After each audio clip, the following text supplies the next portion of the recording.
പന്തീരങ്കാവ് ഗാർഹിക പീഡന കേസ്. നമസ്കാരം, കൊട്ടാരക്കര മീഡിയയിലേക്ക് സ്വാഗതം. പന്തീരങ്കാവ് ഗാർഹിക പീഡന കേസിൽ കൂടുതൽ വിവരങ്ങൾ പുറത്ത്.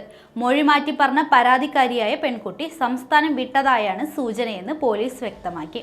അവസാന ടവർ ലൊക്കേഷൻ ലഭിച്ചത് ദില്ലിയിൽ നിന്നാണ്. അതേസമയം പാസ്പോർട്ട് ഇല്ലാത്തതിനാൽ രാജ്യം വിടാൻ സാധ്യതയില്ല എന്നാണ് പോലീസിന്റെ നിഗമനം. താൻ സ്വമേധയാ വീട് വിടുന്നതായി വാട്സപ്പ് കോൾ വഴി അച്ഛനെ അറിയിച്ചിരുന്നു. കഴിഞ്ഞ 7-ാം തീയതിയാണ് ഓഫീസിൽ ഒടുവിലെത്തിയത്. ലാപ്ടോപ്പ് എടുത്ത് കുടുംബത്തോടൊപ്പം യാത്ര പോകാൻ ലീവ് ആവശ്യപ്പെട്ടു. ഇവിടെ നിന്ന് ദില്ലിയിലെത്തിയ യുവതി വീഡിയോ റെക്കോർഡ് ചെയ്ത് സ്വന്തമായി യൂട്യൂബ് പേജ് ഉണ്ടാക്കി വീഡിയോ അപ്ലോഡ് ചെയ്തു എന്നാണ് പോലീസ് പറയുന്നത്.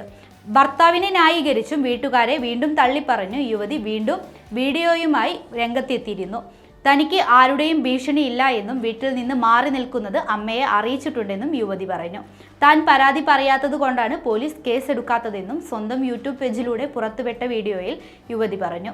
രഹസ്യമൊഴിയിൽ നുണ പറയേണ്ടി വന്നതിനാൽ വീണ്ടും സത്യാവസ്ഥ ബോധ്യപ്പെടുത്തുവാൻ മജിസ്ട്രേറ്റ് കോടതി അവസരം തരണമെന്നാണ് യുവതിയുടെ ആവശ്യം. ബന്ധുക്കളിൽ ചിലരുടെ സമ്മർദ്ദം കാരണമാണ് ഭർത്താവുമായുള്ള തർക്കം ഈ രീതിയിൽ വഷളാക്കിയതെന്നും യുവതി പറഞ്ഞു.